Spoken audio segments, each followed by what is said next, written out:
Hello, hello. Hi, Tzili. Welcome to Tzuzamen, another episode. Hi, Tzipi. And everybody knows that we are here to learn new things and meet new people. Yes. And actually, we have to admit that we don't know you, but we know about you. We know. We know about you a lot. Sulaiman. Oh, you did? I did speak with Sulaiman. This is Sulaiman Khatib, a Palestinian. And it's a pleasure to have you, Sulaiman. And we'll, as we discuss things, we'll know more and more about you. I think the unusual part that that you basically grew up in the jail in Israel. And I'll let you talk about it. You were 14, I think, when you entered the jail, right? You were hurting Israeli soldiers, and you sat in the Israeli jail, and you came out a peace fighter. So this is amazing. A hell of a journey. And you know, I think most of us saw the Boys, the mini-series that HBO made about a tragic story of few teenagers from both sides. And it's really hard to understand the psyche of a 14-year-old getting up in the morning, doing what he's doing because of something that led to something that influences the rest of his life. Can you walk us through, like, hand by hand, to understand a little bit the whole journey? Thank you for having me here. I'm really nice to meet you. If it was not like the corona and the restriction and the permits and all the system, would like to have this in person, actually. Right. Yeah, so I mean, I'm still in the journey and still learning, of course. And of course, things have a connection between each other. So we have to maybe see things in the context of ongoing events. In just the system that I honestly like still oppose the system. And for me personally, like in a shortcut, and feel free to ask me about anything, my journey is not like out of the blue. It's happening here like more often in our side of the world, unfortunately. And as you mentioned, I started my struggle, my journey when I was very young, from a young age. I already knew, like, if I want to speak like in my heart, honesty, when I was in the school at the time, I knew I don't want to follow the norms that exist here, socially, politically, everything. Even though I was not so much aware intellectually of this journey, but it's in my soul, it's in my heart to struggle for freedom and for dignity. And I am very connected to my identity as an indigenous person that grew up in a family that basically grew up around Jerusalem mountains for generations and like centuries. My family actually has their name recorded in the Ottomanic recording, which is 5 centuries ago. So my family's heritage and culture and tradition is coming really from a long history in this place. And of course, this shaped me, my connection to my community and to the land and to the earth and to the moon and everything around us here. So in my time, just like to make it clear, I'm 49 years old. So in my time, my school was under Israeli control, like everything else around here.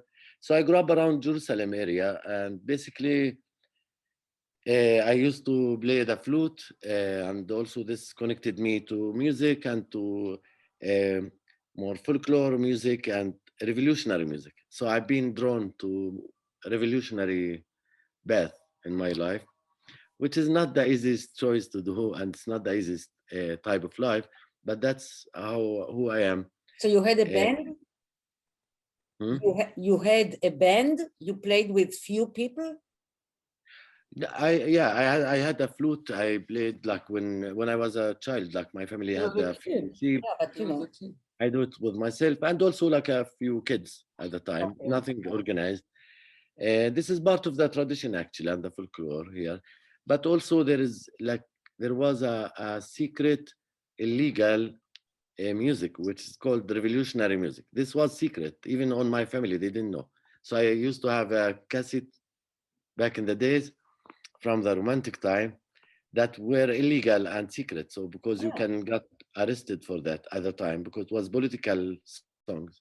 So I was connected a lot to this also and to other things like secret magazines and but it was not punk, right? It was not punk No, music, it's a right? flute. Come No, no, on. no. He said it flute. was revolutionary. So he was connected, Yeah, he read magazines and he yeah. read about Yeah. revolutionary music. So I'm Mhm. asking if it also included, but like the punk music? Yeah, it's more like a Palestinian. There was a Palestinian band outside of Palestine, Lebanon, and Right. other places. They play this music specifically. So this connected me to the cause, emotionally and the spiritual level, without understanding intellectually exactly what are things because Yeah. I was very little. Anyway, so I joined and it's really important maybe here to mention that we are grow up in different reality and different story and different narratives. So I am aware maybe you guys or maybe some of your audience would be growing up in a total different reality than I do, though we live in the same land. Right. So this is just important to mention. So I joined the resistance when I was 14. Basically, local group. It's not a organized something. Anyways, so when I was 14, I was drawn to what we call a military arm struggle. Okay. And the question, we'll go back maybe to this, and we talked a lot about it in the book and in many conversations. Uh, like in every, I would say, conflict zone, there is this conversation about violence and non-violence. Which path is like the more effective one? So in my age, when I was 14, I was drawn to, military struggle. Let's You call it know this. that we did a program about terrorism. It's nothing to do with you now, but we were talking about de-radicalization and radicalization.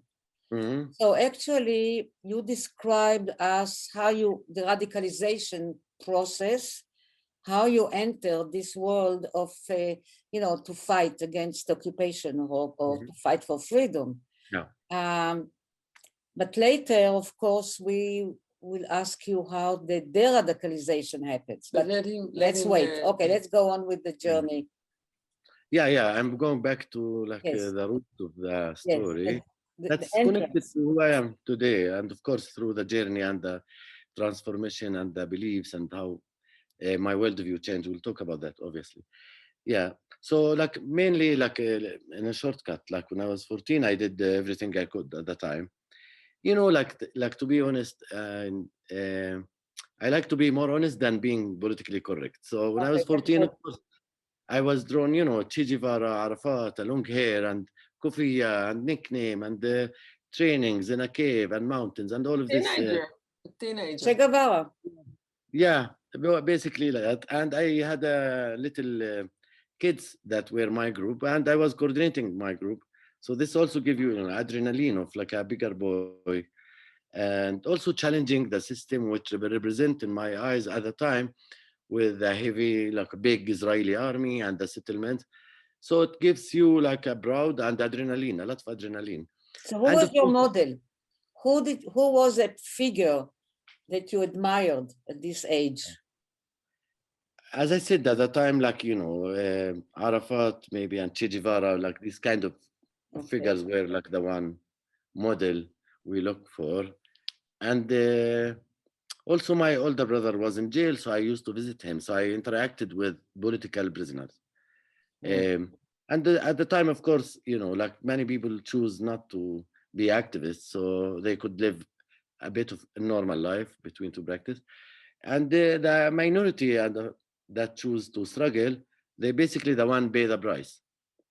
So Sure. there is Right. kind of admiration for this type of people, for this community. What about your parents? What your parents? No, no. No. Yes, my father used to work in Jerusalem municipality. He was apolitical. He was not active. Like many people would say, running for like a survival needs and for our life, you know, to work and have money for us and want us to be to obey the system. But that's not Yeah. exactly my style.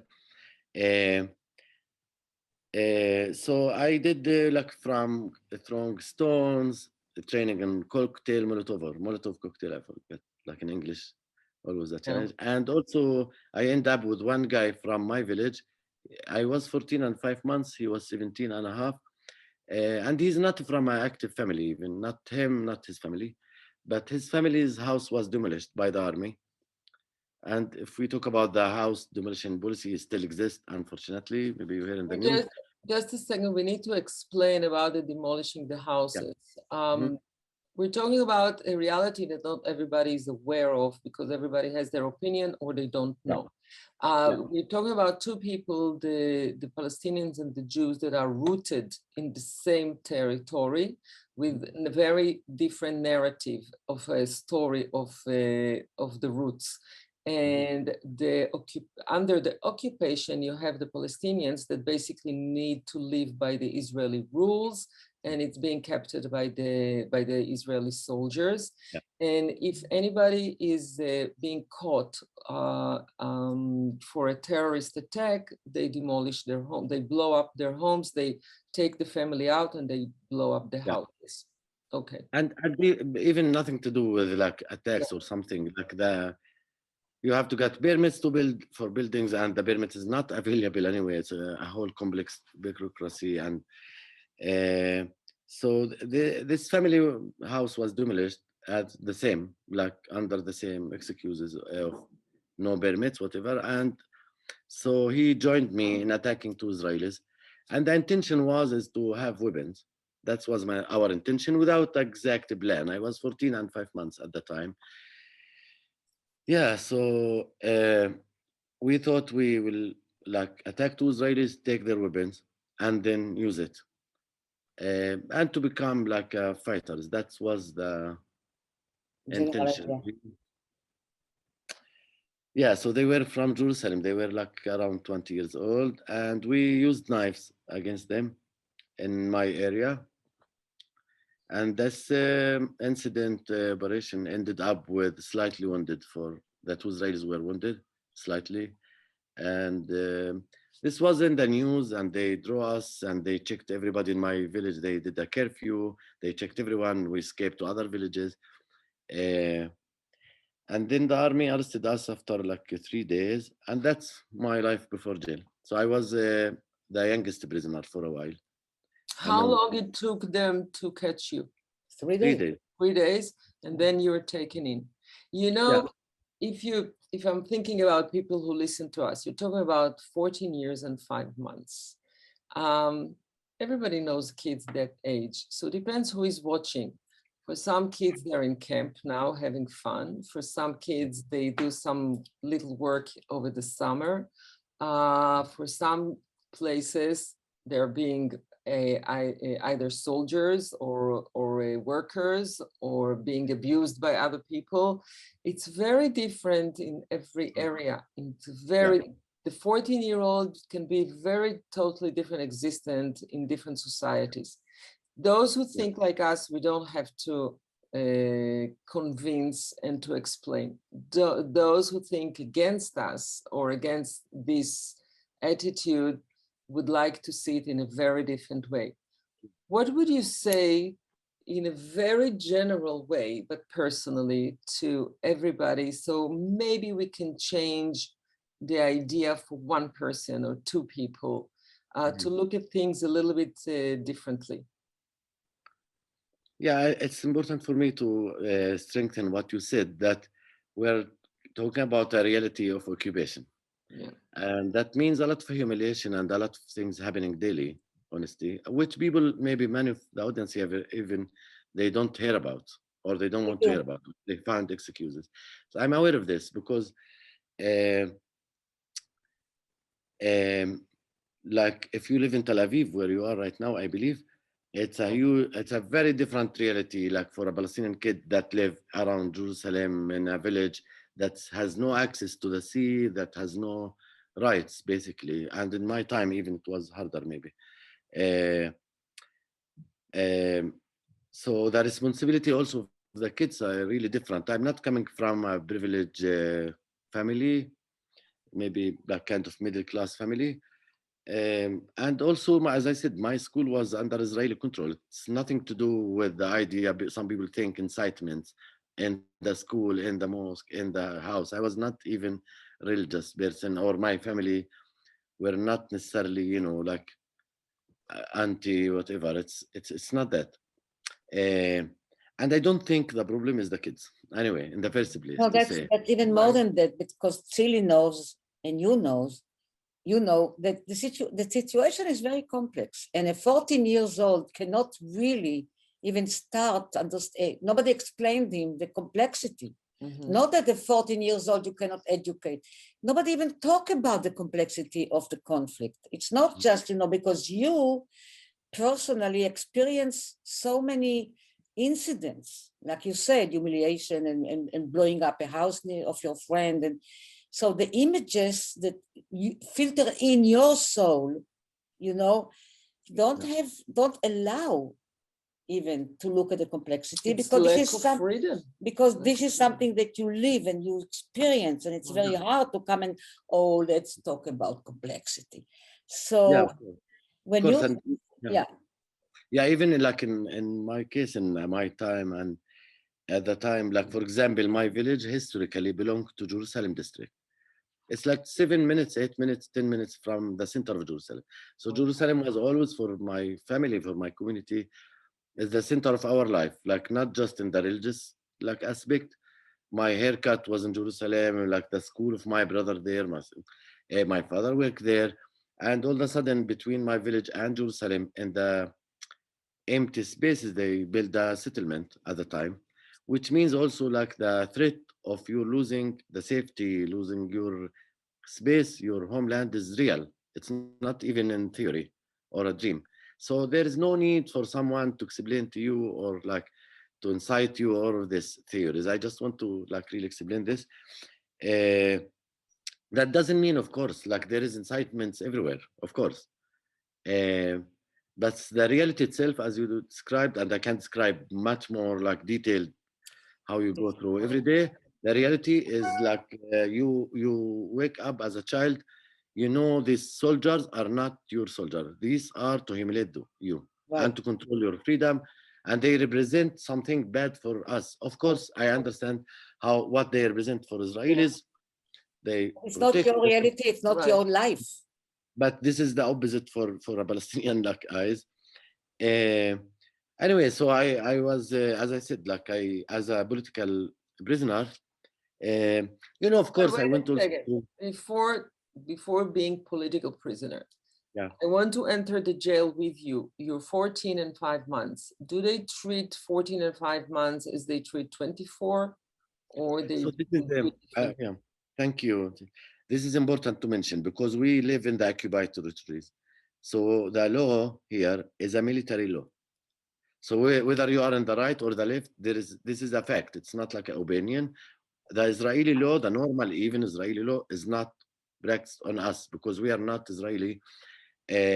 So basically, when you get arrested, you go to a military jail and you charged by a military judge. Whether you are 14 or you're 40 years old, it doesn't matter. So basically, you've been taken to a military jail, and that's really important to mention. So let's say the same incident that happened by Israeli settler in West Bank live next to me. We don't go to the same facility, the same law. It's a different system. That's really a fact. Here still exists. So I went to investigation at the beginning of jail, which means you go through a lot of psychological and physical torture. I was, as I said, I was young, so I knew a little bit of what the method they use, but still, you are alone, you are taken from your family, from your freedom, and you go through a lot of torture. So Yeah, this is not the nicest time to speak about, the nicest like my Right. life to speak about, How because it many, really, it how, makes a lot of traumas, like this experience, a lot of fear, and a lot of unknown, and a lot of playing with your psychology also at the time. Are you carry with you? I know that I'm jumping a little bit, but I know I can already know you that you can go back to where you were. But Mm. do you carry with you until now what we call a kind of post-trauma from your jail? Do you Mm. So every, I, it comes yeah, into your dreams? yeah, yeah. Let me say that I am dealing with, I like dealt with these traumas like compared to other people, but that's not the case for other thousands of people. Just to be honest, and to describe the reality, because I traveled and I had access to therapists and trauma healing, which I believe is really important for humans anyway, and generally, and especially here in a conflict zone. Uh, I was not aware of that all the time. I also don't have the privilege to do that once I'm out of jail. I spent 10 years and 5 months. So, of course, I carry a lot of traumas from that time, because it's, as I said, it's a jail. It's not like you're in a How long? university. 10 years? 10 years and five I months? You were spent 10 there years. 10 Wow. Yeah. Suleiman, how long it took you to switch, to turn to the peace process where you Mm. come from? How, because you know, you grow up, things happen, and you basically on your own. And something is Yeah, happening to turn the whole thing to the other side, and you're still very A young. turning point. yeah. So, like, I didn't really have a magical one, something in Hollywood like happened to me, and then I'm like in love with Of you guys. course, of That's not course, how of course, it. of course. So, just to say, I went through a journey, let's call it process of changing. Uh, like, I used the jail time as much as I could, despite, the horrible, like, torture and everything. We did a lot of hunger strike in jail, a food hunger strike. The prisoners, the political prisoners, were very organized. And we used to call this a revolutionary university, where we teach each other to become leaders and strong leaders. So the first, like, let's say, time that I experienced that nonviolence works was through hunger strike. I was 15 in a hunger strike with other teenagers in my section. Were like teenagers under 18 years old, and we did a hunger strike for 16 days where you don't eat, you just drink a lot of water and salt. That's why it's called in Arabic and in Hebrew mayumel. It's very famous principle in our tradition, in the culture and religion, but also in jail a lot, because it's connected to the hunger strike, the food hunger strike. That's where I learned like patient and nonviolence can work. And nonviolence doesn't mean you don't do anything. Rather, it's a very strong action um, to achieve our demands. And the demands were to improve the daily life in jail, and we always succeed with solidarity among the prisoners and so on. So this is a very important experience, not from reading books about, like nonviolence teachers in the world, with my respect, Gandhi, Mandela, and others, which I did read later. Uh, but rather, firstly, it comes from the experience that nonviolence is really stronger than violence, like the choice of nonviolence. And it's not coming from weaknesses, rather the opposite. And it Choice. also allows your, your dreams and your soul to open up, like to free, because like for me, I don't believe there is a Palestinian freedom without Israeli liberation together, or the other way around. I believe we interconnected. And honestly, I was thinking a lot about this intellectually and or spiritual wise. I read books, I studied Hebrew, I studied your narrative and our narrative from different eyes. And it led me to the same conclusion. One, there is no military solution for our conflict, and nobody's leaving here, I mean the sides. And the second thing is really like uh, this liberation, it includes all sides, including the side that's more like on control, in charge, because I'm aware of the power dynamic. I was in jail when I went through all these changes. I'm aware we are prisoners and the Israelis are the one putting us in jail and the one in power. But somehow you need to see beyond these walls and to dream bigger. And I know this is not a mainstream like ideas. It's usually this revolutionary ideas seems impossible, like everywhere in other conflicts that happen in history. So my journey was like really a long way. And also you go through hell. Like some nights you think, okay, you are in a group. And I grew up in a city where it's more a community type. It's not individualism like in the Right. West. It's a different culture. And I grew up with a kind of a prisoners activist group. I can't think so much out of them because I live with them. These are my second family, my comrades. We do hunger strikes together.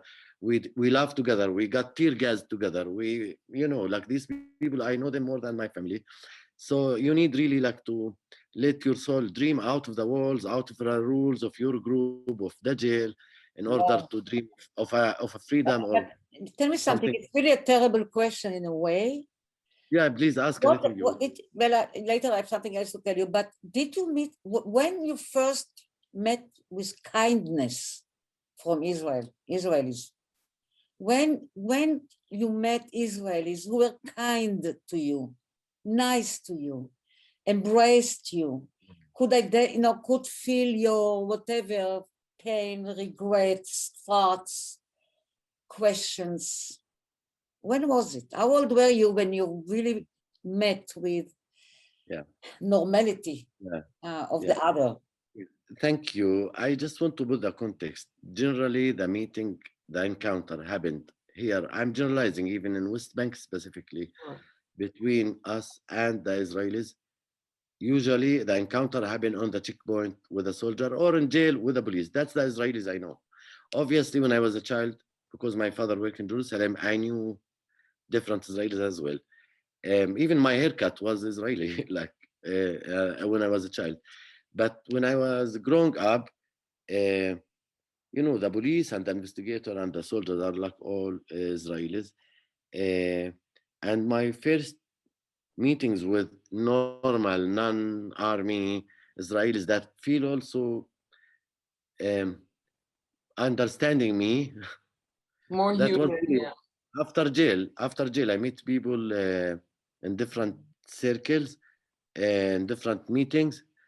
That's why I believe like meeting the other and dialogue is still is really important because we carry a lot of stereotype and challenges and traumas. So I met like Israelis that are not carrying weapons and also they um, have a place for my story and for my narrative. And that's really a very central part of my change is really what we call it meet the enemy. And you know, we can talk about it later. This is not accepted in any side, like historically in any conflict zone. And that's why many people are afraid of meeting the enemy because they have to change, because then you have to see eye on eye. Yes. And like the enemy is not enemy anymore, it's just a human like you with all the behaviors and the dreams and the Oh, the fears outcome, yeah.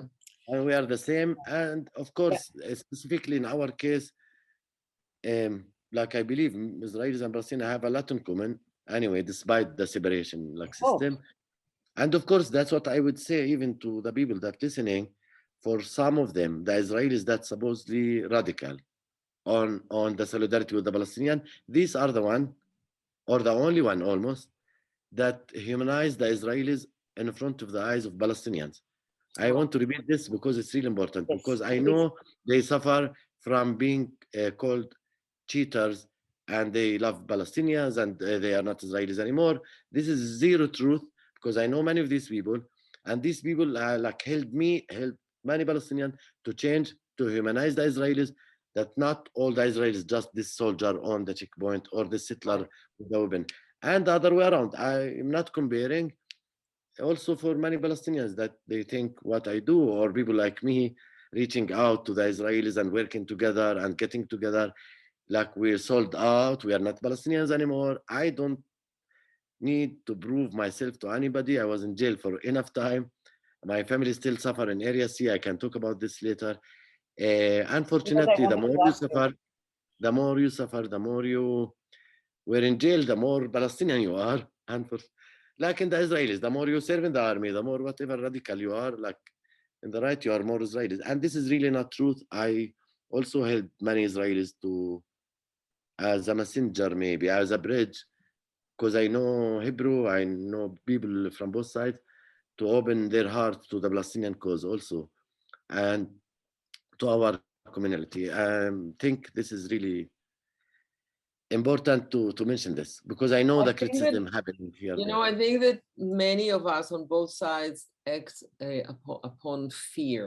You know, they don't know and they're afraid to find out, and they rather to stay blocked by what they think than break through and change their ideas. And there are many reasons why we're stuck, but this is one. The fear is a major one. And I'm not talking about politically now and all the leaders and their agendas, you know, because this is another story. This is not what we need to talk about here. But, you know, I was wondering, in the process in jail, how many prisoners were part of your journey turning into peace activists? And if you discussed it with the Israeli team that was working in jail, guarding you? So firstly, we don't have any conversations in that direction with the Israeli team. That's not the relationship, is not balance, is not cooperation. That's not the case. Black and We white. represent in jail the Palestinian narrative. They represent the Israeli system. Yeah. Generally. Of course, there is some individual conversation here, there. Like,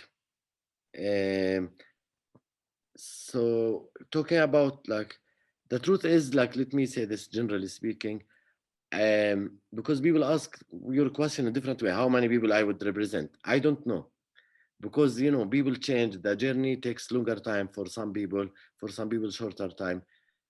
So it's really hard for me to know, like, you know, in a research, like, really exactly how many people. But what I know is this: the prisoners community at the time are one of the only communities that they have, between, to practice the opportunity to kind of learn Hebrew, let's say, which the language here comes to the conversation, because my change was part of it, also the language learning. Yeah, we don't know Arabic. Yeah, obviously. So, like, many people, and now it's funny because some people that change in jail that studied Hebrew like me, because it brings you the culture, the history, their story, like your story, I read it from your eyes. That's what helped me, because usually we read about each other from each other eyes, filtered. It's a different story. Like all this, what's called like analyze, exception, expert of Arabic affairs. These kind of people that Israelis read for, or Palestinians that wrote about Zionism and the Jewish state and the Israeli, When you read from Israeli eyes, of course, it's different. So I would say, like, many of the prisoners, like, really also practice nonviolence through hunger strike and other things. So I would see a lot of openness there, let me say. And after jail, when I started talking about nonviolence and alliances from Palestinians to meet with Israelis, the first one I brought with me alongside were prisoners, ex-prisoners. Wow. And that's maybe important. And, you know, we can also go to the history and talk about the Mandela experience and others. The prisoners have the central import, like here, and especially that the prisoners have credibility in our society to be brave and to speak out their mind. And that's really important to lead this change, I would say, and to be part of this change. Yeah. Listen, I must do a confession here. First of all, for me, thank you, Tzili, for bringing Sulaiman to us and to me now. I must tell you something that you, I think, going to give me maybe. If not, I will make a film about you, a documentary. Anybody did a documentary about you? There is a documentary about Combatants for Peace. No. Let me listen, and you know what I'm looking for. I'm coming from a different place because I try to understand people like you. I made a film in Tira about two brothers-in-law.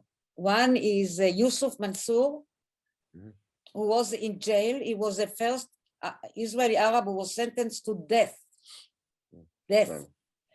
Right. He was released in the exchange of prisoners. Yeah, yeah. And his brother-in-law, Riyadh, who has a big Photoshop in Tira.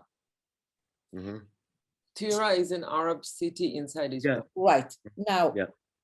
when I make a documentary, I would like to understand something. Otherwise, what's the point?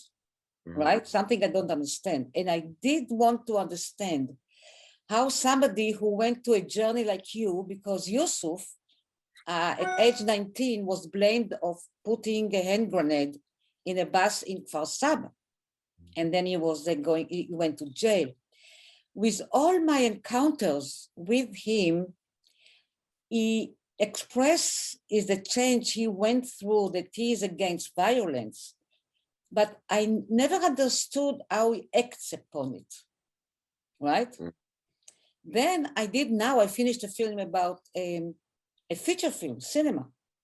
And one of the main characters is what you call a freedom fighter and when we call a terrorist, right? And I didn't find an answer. Mm-hmm. I didn't find an answer, and Tzili knows it because he's one of the producers, because you, us, her, and quite a few, I really would like to change. Yeah. But can we influence our sons? In my feature film, I try to understand friendship between two women, Jewish and Arab. They will maintain their friendship. Mm-hmm. But they don't have control on their sons. Mm-hmm. One of them is going to fight in the West Bank. The other one is going to go underground and become, what he called, to revenge. Now I meet you. And suddenly there is a first one, because I need more. I did more films which try to understand that. Mm-hmm. And now I meet you. I think it's the right time to go to your organization, because I think that it's important to understand how you built it, how you created it, why did you choose this name, what do you do, what do you present, and what can be done with it. I wish I could hug you.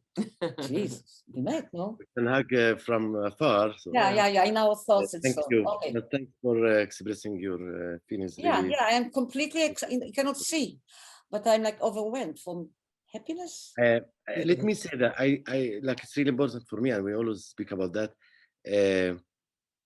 It's really not about me personally or about this or that person. Everybody's ability to change is there.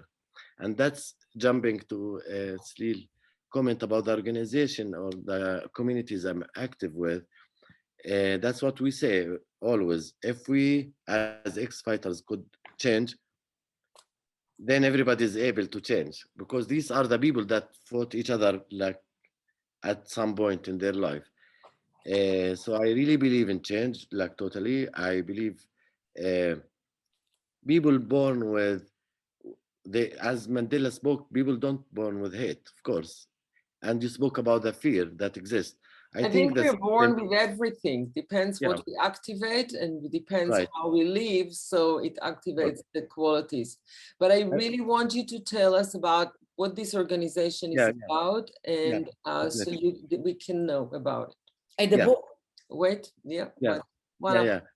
definitely. It's really important to mention that the system itself, like our problem is ours together, the separation system, and the system that built to serve certain percentage of the people that live between the river to the sea. Call it whatever you want. I think that led me also my meetings with some Israelis at the time in the second Intifada, just with the context, led me also to meet with Israelis that also refused to stay in the army. So we're talking about people also, you mentioned the terrorist and the hero, and the other side, exactly. That's the story of our stories of like narratives and multiple narratives, depend from which side you're coming. So we build, like, I'm one of a few people, so it's just to say I'm honored to be part of this initiative. built a group, and we had 1 year of underground meetings, secret meetings, because we can't meet like logistic wise and security Right. wise in the Intifada. So because the type of people that start this organization, ex-Palestinian prisoners and activists and ex-Israeli soldiers, so obviously it was normal to choose the name Combatants for Peace. Of course, it was more men start with, for the feminist people, just to know, to be honest. And we went through a lot of processes and changes internally for like the last, already it exists like more than 15 years, and there are new generation coming in the organization. Our director now, the organization have two sides, the Israeli side and the Palestinian side, and work together. But in every position, for example, because we talk about power dynamic, we had one Palestinian, one Israeli. For example, our directors now, like one in Tel Aviv, Jonathan, and in the Palestinian side, Rana, she's from Bethlehem, she also ran the Palestinian side. So the decision-making process is really important that reflect the power dynamics. So in every committee, we have people from both sides, and we do different type of activism because of the time. One side is really direct action on the ground to oppose the system and the occupation directly. We talk about it directly and honesty, and I know it's controversial for some of the people that listening. And also we do reconciliation action like the Memorial Day, Yom HaZikaron. We organize the joint Memorial Day. The alternative Memorial Day that is working, it's separate from the Israeli National Memorial Day. Yeah. Of course, like the point is we do like as my friend Khan Alon always speak about it and other people, in the time that we oppose the system, we try to create a new reality. And also like acknowledgement of each other.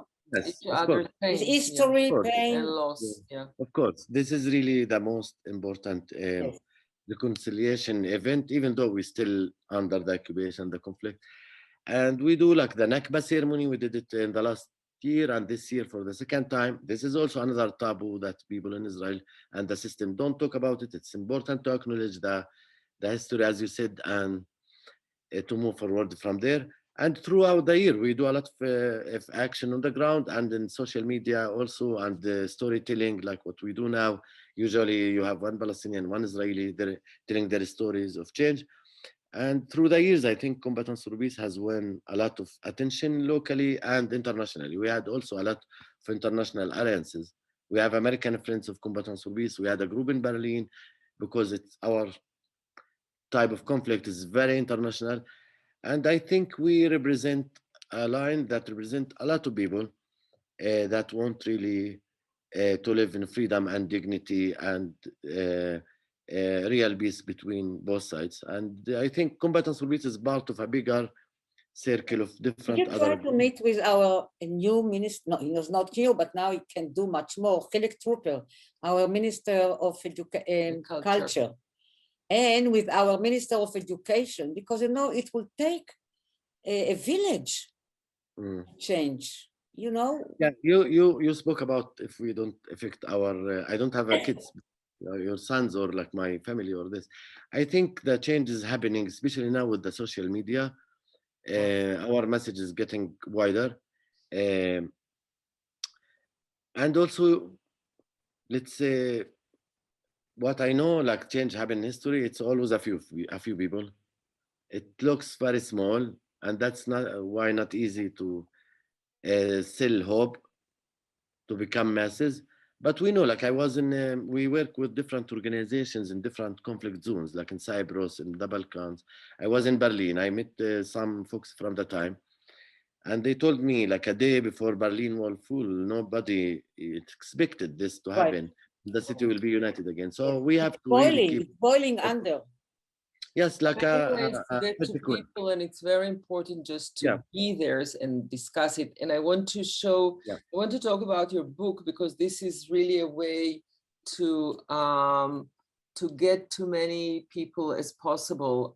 This is the book that you wrote, and please tell us a little bit about this fascinating story and your philosophy and your message. because we would like as many people to get it. You can get it in Amazon and read it, and hopefully change your idea or your attitude, or at least have some understanding or compassion or any positive way of thinking about things. Thank you. So firstly, I have a friend, she's the writer, Brina, her name is there, Yeah. just to give credit, she lives in the US. And we work on the book around like 5-6 years. And the idea came like when I was giving a talk about my story. And like friend told me like, oh, you should write it in a book so it will reach more people. And it's really, as I said, like I would like ask people to pay attention to the ideas and to our communities more than on me personally. I'm just like a messenger, maybe in this case, that I have access, I have privilege to reach more people. And it's also not easy, maybe just to share my personal life like the publicly, you know, honestly, it's not simple.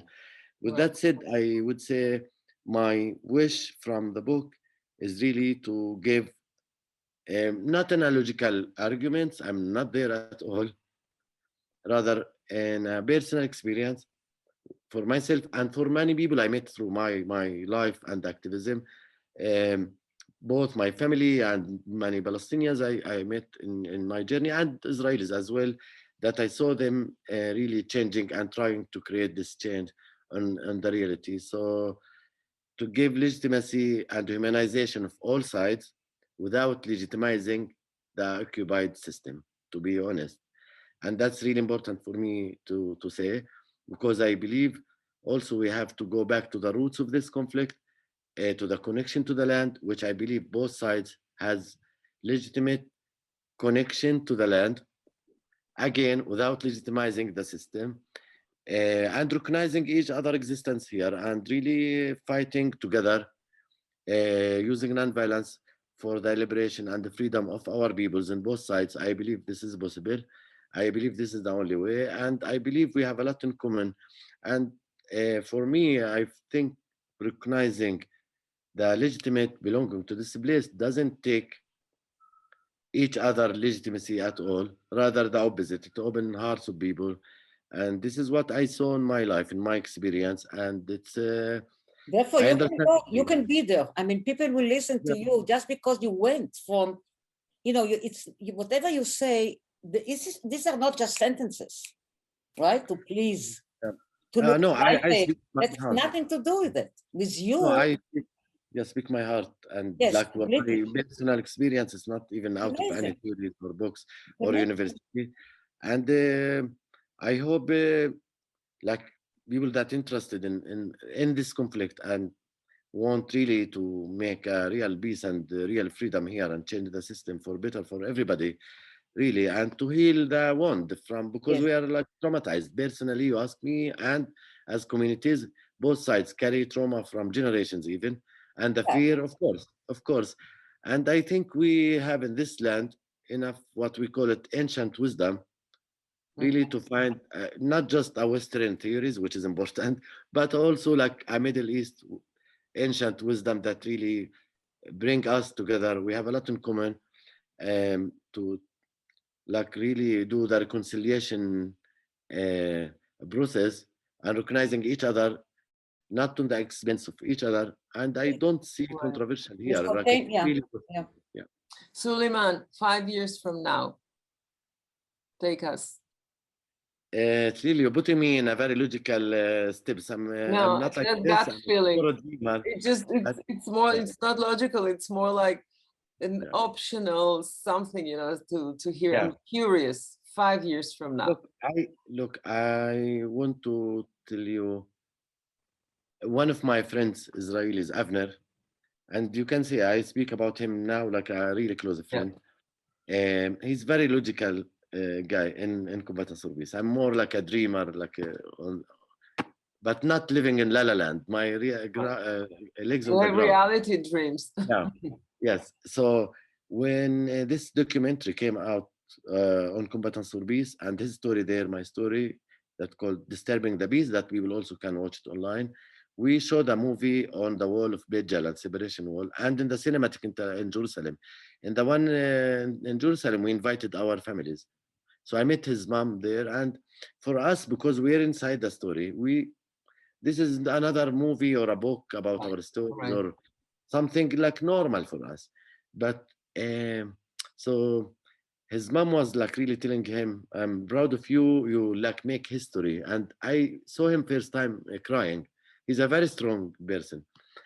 And we really hugged and like each other, and we thought together like years, this was 2016. We said like 10 years ago when we started this group, we didn't know even this group will keep going together or having a name, and there will be a movie, and we were even nominated for Nobel Peace Prize, and we did events like the Memorial Day. We had 200,000 people watching on Zoom this year and last year, thanks for Corona. So I think it is proving that a small group of revolutionary, crazy people can really make this change. And as they say, 5 years from now or 10 years, I really believe the earth has its say. We can't control everything. And as a friend told me always, and that's what keep me balanced as much, keep one leg in the dream and the vision and one leg in the reality. Yes. That's how we function. Well, Wow. I would like to keep it in a positive tone, and thank you for coming. And thank you for answering for me some of the questions. Honest, for being no, honest. of course. Thank you. Absolutely. Wonderful. And thank you for everybody, and see you next week. Okay, take care. Bye. We'll meet again. Yes. Don't worry. Bye. Bye-bye. Bye-bye.